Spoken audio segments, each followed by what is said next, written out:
اسلامی قصے چینل کے پیارے ویورز، السلام علیکم ورحمۃ اللہ وبرکاتہ۔ جنگ خیبر مکہ کے موقع پر مسلمانوں نے خیبر سے تھوڑا ہٹ کر اپنا پڑاؤ ڈال رکھا تھا۔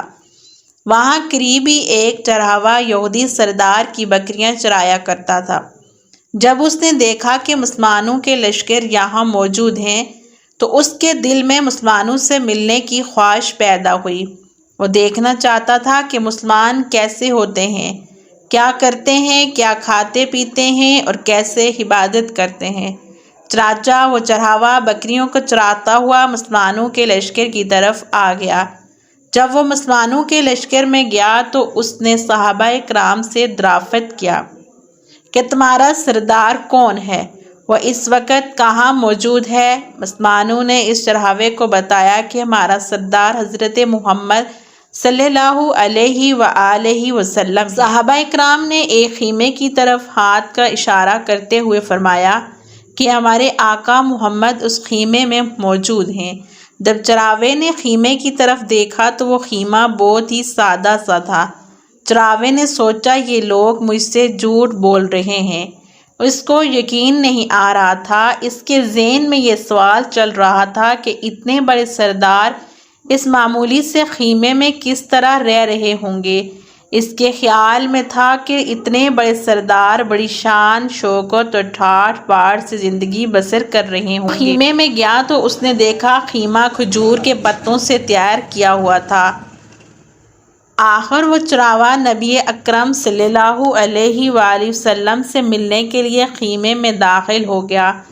اس نے نبی اکرم صلی اللہ علیہ وآلہ وسلم سے دریافت کیا، ہے مسلمانوں کے سردار، آپ کس دین کی تبلیغ کر رہے ہیں؟ حضور اکرم نے چرواہے کو دین اسلام کی دعوت دی۔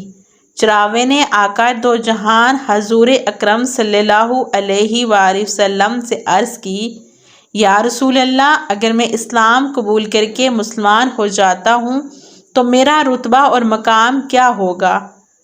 حضور علیہ السلام نے فرمایا کہ تم میرے بھائی بن جاؤ گے، ہم آپ کو اپنے گلے لگا لیں گے۔ آپ علیہ السلام کی بات سن کر چرواہا بہت حیران اور عرض کرنے لگا، ہے آقا، کیا آپ مجھ سے مذاق کر رہے ہیں؟ میں ایک معمولی اور کالے رنگ کا آدمی ہوں، آپ اتنے بڑے سردار ہیں، آپ میرے جیسے غریب سیاہ رنگ اور بدبودار جسم اور لباس والے بندے کو کس طرح سے گلے لگائیں گے؟ یہ اکرم نے چرواہے کو یقین دہانی کروائی کہ میں آپ کو ضرور اپنے گلے لگاؤں گا جب تم مسلمان ہو جاؤ گے۔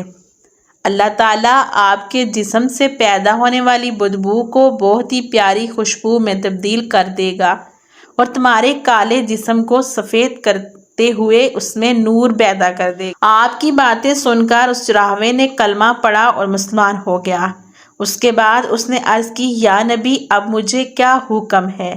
آپ نے چرواہے کو فرمایا کہ تم اس وقت ایمان لائے ہو، نہ تو یہ وقت نماز کا وقت ہے کہ میں تم کو نماز ادا کرنے کا کہوں، اور نہ ہی رمضان مبارک ہے کہ تم کو روزہ رکھنے کا حکم دوں۔ تم غریب ہو، تم پر زکوٰۃ بھی فرض نہیں ہے۔ اس موقع پر تو صرف اور صرف جہاد کے لیے تیاری ہو رہی ہے۔ نبی اکرم کے کہنے پر وہ جہاد میں شامل ہو گیا۔ اب تو اس کے لیے دو ہی صورتیں تھیں، یا تو اس نے غازی لوٹ آنا تھا یا پھر شہید ہو جانا تھا۔